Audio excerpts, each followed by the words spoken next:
ونصلي ونسلم على رسوله الكريم أما بعد فأعوذ بالله من الشيطان الرجيم بسم الله الرحمن الرحيم. وعن مطرف بن عبد الله بن الشخير عن أبيه قال أتيت النبي صلى الله عليه وسلم وهو يصلي ولجوفه أزير كأزير المرجل يعني يبكي. وفي رواية قال رأيت النبي صلى الله عليه وسلم يصلي وفي صدره أزير كأزير الرحى من البكاء. رواه أحمد وروى النسائي الروایت الاولى و ابو داود الثانیہ. حضرت مطرف ابن عبداللہ ابن شخیر سے روایت ہے. وہ اپنے والد سے روایت کرتے ہیں کہ نبی اکرم صلی اللہ علیہ وسلم کی خدمت میں حاضر ہوا. اس وقت آپ نبی اکرم صلی اللہ علیہ وسلم نماز پڑھ رہے تھے اور آپ کے پیٹ میں ہانڈی کی سی کھولن تھی.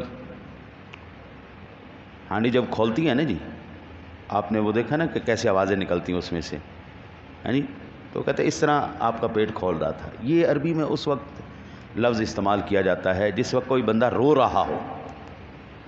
یہ الفاظ اس وقت استعمال ہوتے جب بندہ رو رہا ہو.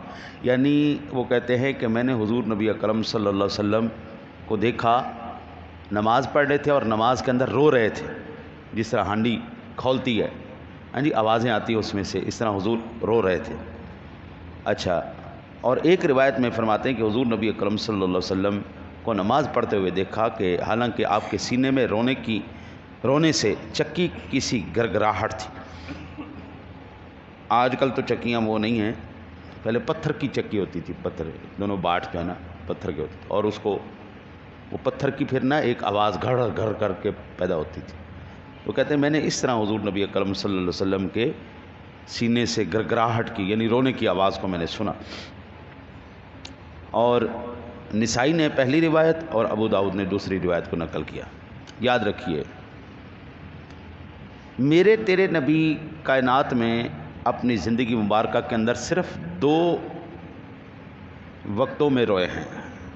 یہ 2 کیفیتوں میں رہا. ایک، جس وقت خوف خدا، اللہ کے نبی سے زیادہ کون ڈرتا ہے جی، جب ان کے اوپر خوف خدا، عشق خدا کا غلبہ، وہ تو ہر وقت ہی رہتا تھا، لیکن کبھی کبھی کیفیتیں ذرا الگ ہوتی ہیں. تو اس وقت جب خوف خدا کا غلبہ آپ جناب پر زیادہ طاری ہوتا تھا تو پھر آپ نماز کے اندر بھی. آج بھی عرب جو ہے نا جی، جب قرآن پڑھتے ہیں نا جی، تو جب اللہ کے خوف کی آیتیں آتی ہیں، جہنم کی آیتیں آتی ہیں، تو وہ آج بھی روتے ہیں. وہ سمجھ رہے ہیں نا کہ ہم کیا بات کر رہے ہیں. ہمارا عالم یہ ہے کہ وہ خوف خدا کی وجہ سے وہ روتے ہیں. آپ سرکار اللہ کے عذاب سے ڈرتے ہوئے، حالانکہ آپ تو امام الانبیاء ہیں، آپ کے تو ذمہ کوئی گناہ ہی نہیں ہے، آپ تو جنت کے وارث ہیں، لیکن آپ کا رونا دراصل امت کو سبق تھا. میں اتنا معصوم ہونے کے بعد بھی اگر میں خوف الہی میں رو رہا ہوں، عذاب الہی سے رو رہا ہوں، اور تم بھی 4 اشک بہا لیا کرو، تمہارے بھی بخشش کے سامان ہو جایا کریں گے. ہمارا عالم یہ ہے کہ ہم ترنم بھی سیکھ لیتے ہیں، طرز بھی سیکھ لیتے ہیں، لیکن قرآن کے معنی سمجھ میں کوئی نہیں آتے.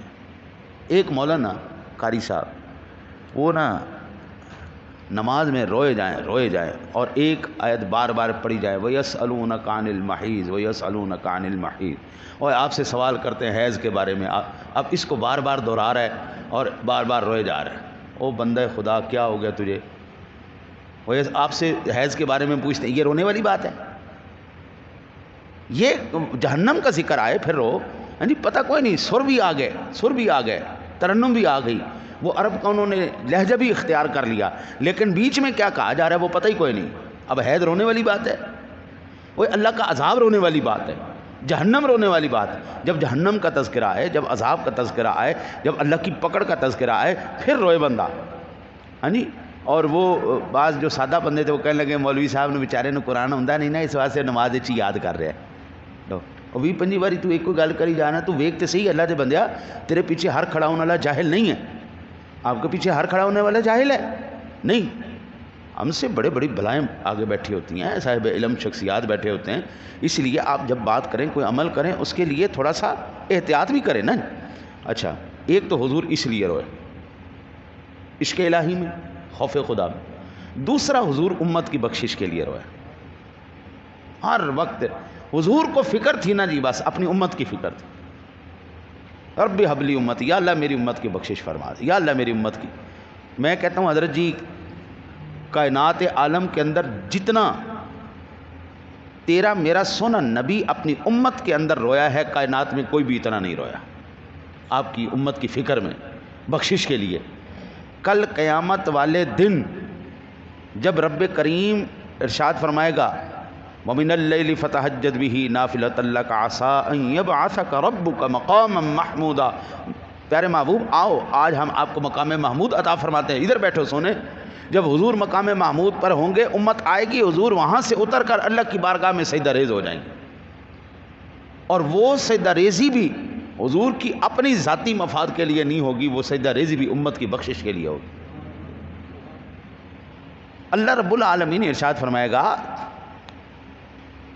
پیارے محبوب آج سجدہ کرنے کا دن تو نہیں ہے، آج تو انعامات کا دن ہے، آج تو تمہاری عظمت اور تمہاری شان اور تمہاری رفتیں اور بلندیاں دکھانے کا دن ہے. محبوب آج بھی سجدہ. عرض کریں گے پاک پروردگار عالم آج بھڑکتی ہوئی جہنم، بھڑکتی ہوئی، وہ کہ کسی نے بڑا خوبصورت انداز میں کہا گناہگار جو محشر میں فریاد کریں گے آیا ہوں میں آیا ہوں سرکار کہیں گے. رب سونا جب کہے گا نا سر سجدے سے اٹھا سونے مانگ کیا مانگتا ہے، سال تو تاج مانگ کیا مانگتا ہے دیا جائے گا. تو حضور فرمائیں گے یا اللہ آج جہنم بھی اپنے جوبن پر ہے، آج تیرا غضب بھی تیرا جوبن پر ہے. مولا کریم میری امت تو بڑی معصوم سی ہے، یا اللہ یہ گناہ گار امت ہے، مولا یہ امت کمزور ہے، تو مولا اس کی کمزوری پر ان کے گناہوں پر نہ جا، مولا میں جو آ گیا ہوں تیری بارگاہ میں شفیع بن کے، ان کا شفاعت کرنے والا بن کے، مولا ان گناہ گاروں کو مولا میری وجہ سے بخش. اللہ فرمائے گا پیارے محبوب کیوں پریشان ہوتے ہو، یہ قہر و غضب میرا تیرے دشمن کے لیے ہے، تیرے چاہنے والوں سے ہم پیار کریں گے. ایسی کون سی بات ہے محبوب، ہم نے تو یہ سارا جنت اور جہنم کا جتنا بھی سامان لگایا ہے یہ سارا تیرے دشمنوں کے غضب کے لیے لگایا ہے، اور جنت تیرے چاہنے والوں کے انعام کے لیے لگائی. یہ کیفیتیں تو حضور، اگر میں کہتا ہوں یار اگر پھر بھی آپ بخاری شریف کو پڑھیں، مسلم شریف کو پڑھیں، آپ نسائی کو پڑھیں، آپ ابن ماجہ کو پڑھیں، آپ ترمذی کو پڑھیں، آپ مشکات کو پڑھیں، آپ کنز العمال، کوئی بھی حدیث کی کتاب اٹھا کے دیکھیں، آپ کو ہر کتاب میں یہ بات پتہ چلے گی کہ تیرا میرا سونا نبی اپنی امت کی بخشش کے غم میں روتے رہتے. یار پھر امتی کا حق نہیں ہے کہ ہر وقت یا نبی کہے. وہ کہیں امتی امتی، تو بھی کہے یا نبی امتی تیری قسمت پہ لاکھوں سلام. اگر تو کہے گا نا جی یا نبی، حضور تو امتی کرتے کرتے چلے گئے، تو بھی کہنا یا نبی یا نبی یا نبی یا نبی. اب ہم کہیں گے واہ واہ واہ واہ، یہ رشتہ ہوا نا امتی اور نبی کا. اب حضور کو وہ ہم عزت پیش کرنے کے لیے، وہ تو بڑی اونچی ہستیاں ہیں، ہم کیا کر سکتے ہیں؟ ہم یہ کر سکتے ہیں کہ آپ جتنا ہو سکے حضور پر درود پاک پڑھا کر، کبھی عشق رسول میں بیٹھ کر کوئی وقت مقرر کر لو، 10 منٹ 15 20 آدھا گھنٹہ جتنا تمہارا ذوق لگے، حضور کو بھی یاد کیا کرو. حضور نے کسی دن تمہیں نہیں بلایا، اور ہمارا بھی حق ہے ہم بھی حضور کو کبھی نہ بلائیں. اللہ سے دعا ہے اللہ آپ کو مجھے عمل کی توفیق عطا فرمائے.